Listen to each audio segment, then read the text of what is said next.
Hello everyone. आज के इस वीडियो में हम लोग अपने कुछ फिजिक्स के जो हमारा पहला टॉपिक है यूनिट एंड डायमेंशंस का, इसको मैं आप लोग को बताऊंगा। मैंने देखा कि काफ़ी लोगों को इसको याद करने में काफ़ी प्रॉब्लम होती है, तो मैंने सोचा कि क्यों ना आपको इसमें एक वीडियो बनाकर पूरी तरीके से मैं इसको समझा दूँ। तो इस वीडियो में मैं आप लोगों के जितने भी यूनिट एंड डायमेंशंस हैं, इनके पीछे का मैं सबका रीज़न बताऊँगा कि क्यों हो रहा है और कैसे हो रहा है। तो कुछ बताऊंगा जो आपको याद करना है, और ये आपको इस वीडियो के बाद ये मैं आपको वादा करता हूँ कि ये आपको काफ़ी इजी लगेगा और याद भी हो जाएंगे। बस आपको बशर्ते ये करना है कि थोड़ा सा इसको एक दो बार अपने प्रैक्टिस रिवीजन में कर लीजिएगा जो मैं बताऊंगा। बस उसके बाद अगर आपको अब यूनिट्स एंड डायमेंशंस में इनमें अगर दिक्कत हो तो देखिएगा, क्योंकि मैं बता रहा हूँ। देखिए, अब आप इसको बस ध्यान से पढ़िएगा, ध्यान से सुनिएगा जो मैं बता रहा हूँ, बस उस पे फोकस करिएगा। बाकी अब मैं वीडियो में सीधे आता हूँ। तो चलिए अपने आप टॉपिक को स्टार्ट करते हैं। देखो, यहाँ हमें दिया क्या गया है, पहला दिया गया है वेलोसिटी। वेलोसिटी होता क्या है पहले ही मैं आपको बता दूँ। वेलोसिटी जो होता है वो डिस्प्लेसमेंट जो होता है ना, वेलोसिटी इक्वल टू होता है डिस्प्लेसमेंट जो होता है अपॉन टाइम होता है। वेलोसिटी इक्वल टू जो होता है वो डिस्प्लेसमेंट अपॉन टाइम होता है। पहले आप ये लोग ये जान लीजिए जिनको नहीं पता हो, ठीक है। Velocity equal to displacement upon time होता है, जिसमें लेंथ के लिए जो हम मेज़र करते हैं वो एल का यूज़ करते हैं, वो तो आपको पता ही होगा। टाइम के लिए टी का यूज़ करते हैं। तो velocity equal to displacement upon time होगा, तो डिस्प्लेसमेंट का हम एल रखेंगे, ठीक है। एल 1 सेकेंड फिर से, हाँ, डिस्प्लेसमेंट के लिए हम एल रखेंगे, अपॉन टाइम क्या रखेंगे, टी रखेंगे।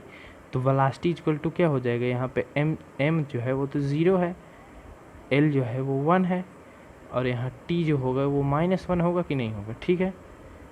समझे कि नहीं आप लोग, तो इसलिए देख लीजिएगा, एम ज़ीरो होगा, एल होगा, टी -1 होगा।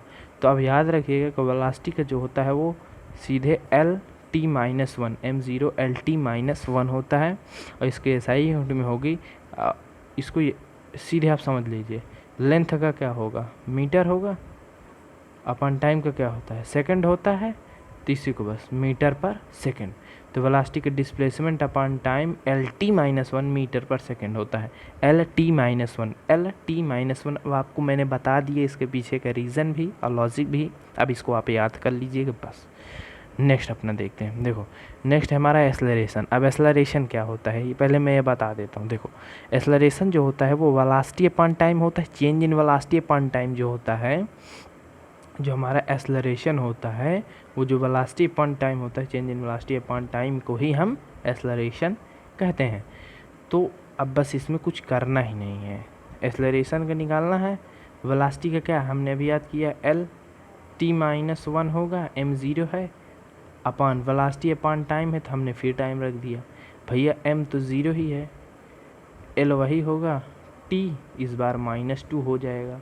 तो बस ये हमारा आ गया एक्सेलरेशन का कि एम तो ज़ीरो है तो सीधे एल टी -2। तब एक्सेलरेशन का होगा एल टी -2। एक्सेलरेशन कब क्या होगा, एल टी -2, इनमें एम नहीं होगा। तो अब देखो, अब इसका यूनिट क्या है, एल है, एल का क्या होगा, मीटर होगा, अपॉन टी -2 का। तो अगर टी -2 में, तो यहाँ पे हम जैसे ये हो गया, यहाँ एल अपॉन यहाँ टी स्क्वायर है, तो लेंथ का क्या होगा मीटर, टाइम का क्या होगा टी स्क्वायर, मतलब सेकंड का स्क्वायर, तो मीटर पर सेकंड स्क्वायर। ये काफ़ी एग्जाम में पूछे जाते हैं। जैसे एक्सेलरेशन का है ना, ये आपके एनडीए में प्रीवियस ईयर में आया हुआ है, और ये कई एग्जाम में भी आ जाता है। तो बेसिक क्लियर रख के इनको। अब देखो, यहाँ क्या होगा, एक्सेलरेशन वेलोसिटी अपॉन टाइम होता है। वेलोसिटी को मैंने बताया, और वेलोसिटी का एल टी -1 अपॉन टाइम का टी, तो एल टी -2 हो गया। और यहाँ पे मीटर पर सेकंड है, मीटर पर सेकंड स्क्वायर हो जाएगा। बस यही इसकी यूनिट हो जाएगी। अब बस बहुत इजी है, बशर्ते आप इसको तरीके से समझें, तरीके से कोई समझाने वाला बस मिलता है। देखो, फोर्स क्या है, फोर्स का हमारा क्या है, मास इंटू एक्सेलरेशन होता है। मास का m होता है, एक्सेलरेशन का भी मैंने बताया एल टी -2 होता है। कुछ नहीं करना अब इसमें। फोर्स का क्या है, force equal to mass into acceleration. Mass का हमने m रखा, इंटू यहाँ जो एक्सेलरेशन का होगा एल टी -2 होगा। बस अब हम फोर्स का सीधे बता देते हैं, एम एल T-2 होता है, mL-T-2 होता है, ये हमारा फोर्स का होता है mL-T-2। इसकी यूनिट में क्या होगी, फोर्स। मास का हम देखो kg, और यहाँ ये क्या है, L का मीटर। टाइम का क्या है, -2 है। अगर हम नीचे रखेंगे टाइम का क्या है, तो यहाँ पे हो जाएगा kg, ठीक है, इंटू यहाँ मीटर पर सेकेंड स्क्वायर, और इसको हम न्यूटन भी इसकी यूनिट रहती फोर्स की, याद रखिएगा, बस कुछ नहीं करना। वर्क का देखो, अब इनमें मैं बता देता हूँ, काफ़ी मेरे थोड़ा ट्रिक को याद देखिएगा आप लोग। वर्क क्या है हमारा, वर्क जैसे हम work equal to F dot S रखते हैं, तो एफ एस कॉस थीटा आता है।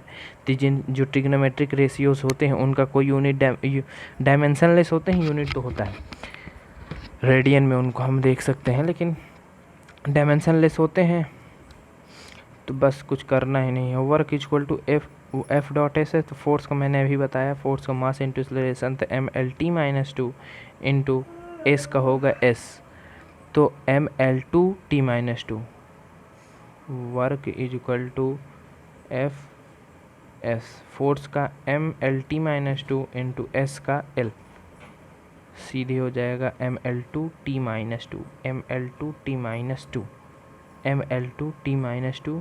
अब देखो फोर्स का पता चल गया, mL-T-2।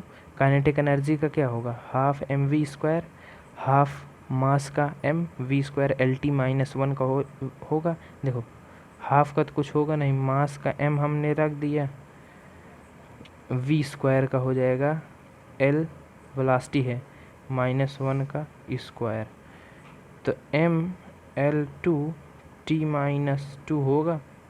बस यही आ गया। अब मैं समझाना क्या चाहता हूँ, ये देख लो, वर्क का भी mL-T-2 होगा, काइनेटिक एनर्जी हाफ mv², इसका भी बता दिया, mL-T-2 होगा। पोटेंशियल एनर्जी होता है mgh, m क्या है, मास है, g क्या है, हमारा एक्सलरेशन ड्यू टू ग्रेविटी है, तो इसको g में हम रखेंगे L-T-2 इंटू h का हमारा l रहेगा, तो इसका भी होगा mL-T-2। और टॉर्क देखो, टॉर्क का क्या होता है, r क्रॉस f होता है, तो एफ आर साइन थीटा होगा। टाउ इक्वल टू जो होता है, tau equal to r cross f रखते हैं, तो यहाँ पे हम होता है एफ आर साइन थीटा होता है, इसका तो कुछ होगा नहीं। फोर्स का बताया मैंने अभी, mL-T-1 होगा। देखो 1 सेकंड में इस तरह नहीं आपको होता, फोर्स का देखो मैंने बताया mL-T-2, तो कुछ करना ही नहीं है। टॉर्क का फोर्स का लगाना है mL-T-2 इंटू आर का हम फिर से लगा देंगे, तो सिर्फ वही आ जाएगा mL-T-2। तो यहाँ पे अब आप देख लीजिए,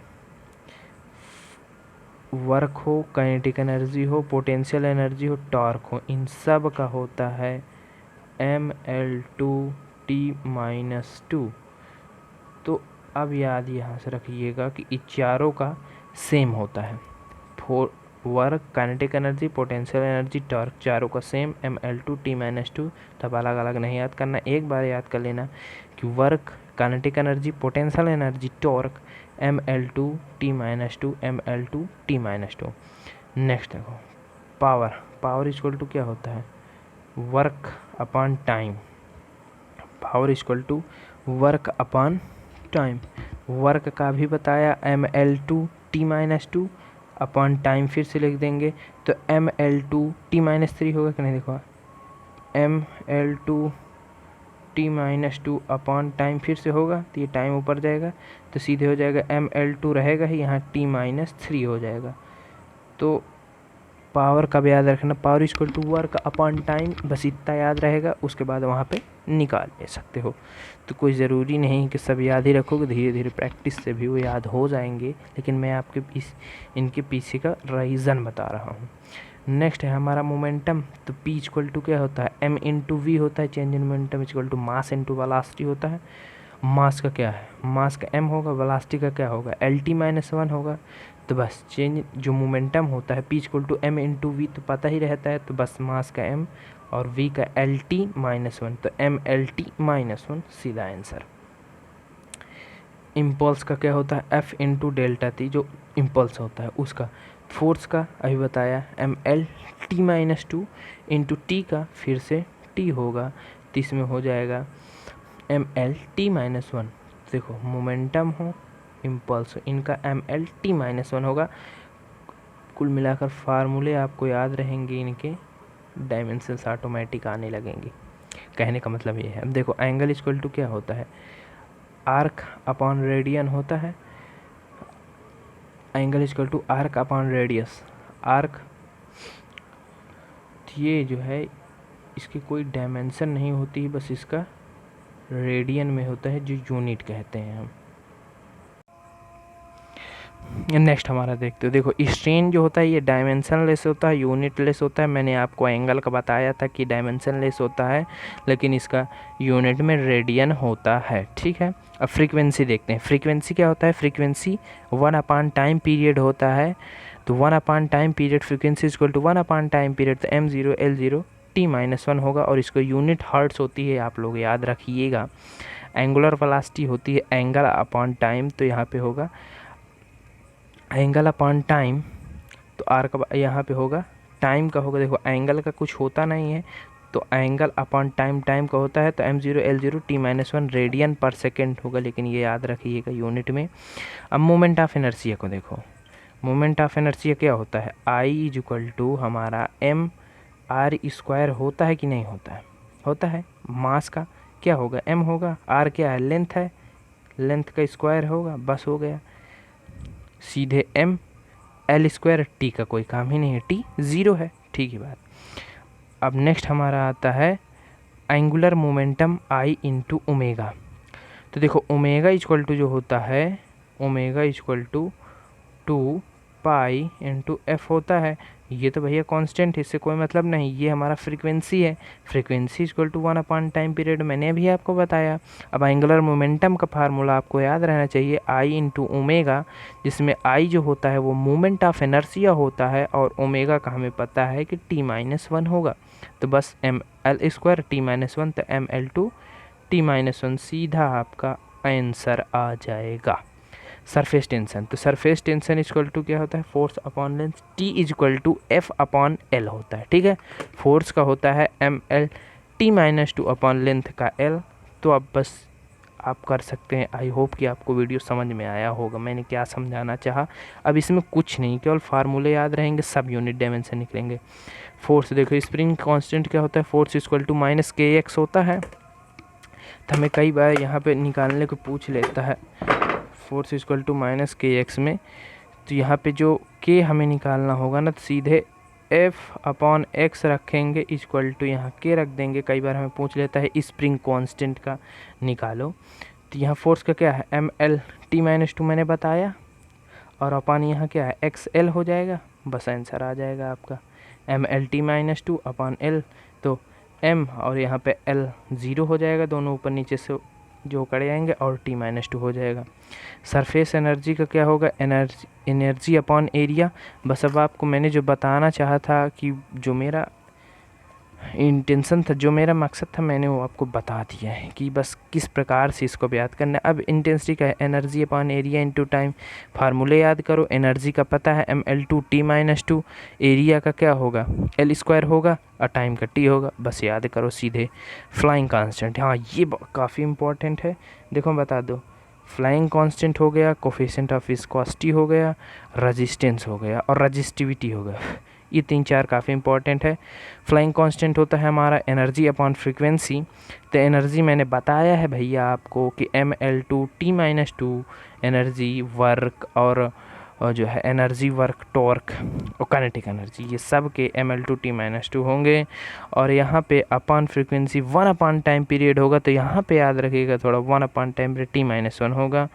फिर यहाँ पे mL2 t-1 हो जाएगा आपका फ्लाइंग कांस्टेंट का। और काफ़ी बार आपसे ये पूछ लेता है कि विच, मतलब 4 ऑप्शन में दे देगा कि in which of they have the same unit as the flying constant. तो यहाँ पे एंगुलर मोमेंटम का भी सेम होता है mL2 t-1, मैंने अभी आपको बताया है, आप रिवर्स जाकर देख सकते हैं। कोफिशिएंट ऑफ विस्कोसिटी का जो होगा वो force into distance upon area into velocity होता है। बस आपको फार्मूला याद रहना चाहिए। उसके बाद फोर्स का MLT-2, डिस्टेंस का L रखेंगे, एरिया का L², वेलोसिटी का LT-1 रखेंगे, आंसर आ जाएगा। और चार्ज, हाँ तो charge equal to A, current का एम्पियर का ए होता है, टाइम का टी होता है, तो इसको थोड़ा Q equal to A into T, इसको आप याद रखिएगा। पोटेंशियल का होता है V equal to W upon Q, तो डब्ल्यू ML/T-2 अपॉन क्यू का मैंने बताया ए इंटू टी, तो 12 माइनस का 31 से आप लोग याद कर सकते हैं। Magnetic flux W upon Q into delta T, ये कोई खास इंपॉर्टेंट नहीं है, बस आपको पता रहना चाहिए मैग्नेटिक फ्लक्स डब्ल्यू का। तो वर्क का पता है भैया ML/T-2 होता है, क्यू का भी बताया ए इंटू टू होगा, A into charge equal to ampere into current होगा, current into time, charge equal to current into time, और डेल्टा टी का टी हो जाएगा। डाइपोल मोमेंट का आई होता है एंड ए हो जाएगा। और नेक्स्ट है हमारा इलेक्ट्रिक फ्लक्स ई इंटू ए।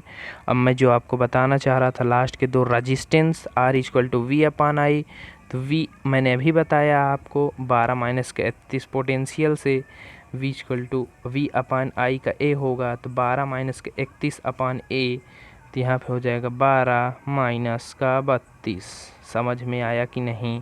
पहले ध्यान से देख लेना, R equal to V upon I होगा, वी ये भैया V potential ML/T-2, V equal to W upon Q, W क्या है वर्क, ML/T-2 अपॉन क्यू का ए इंटू टी। खिचड़ी ना हो इसलिए थोड़ा मैं इसको क्लीन कर देता हूँ, समझ लेना।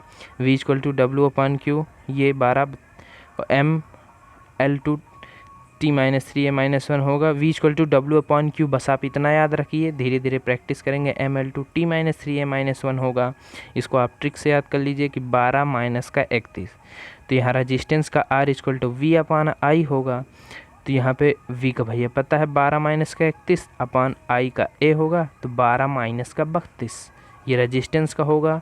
और रजिस्टिविटी का होगा R इंटू आर, रजिस्टिविटी जो होता है ना, रजिस्टिविटी का होगा R इंटू ए अपॉन एल, ठीक है। तब यहाँ कुछ करना नहीं, रजिस्टेंस का 12 माइनस 32 है, एरिया L² हो जाएगा अपॉन एल हो जाएगा, तो ये 13 माइनस का 32 होगा।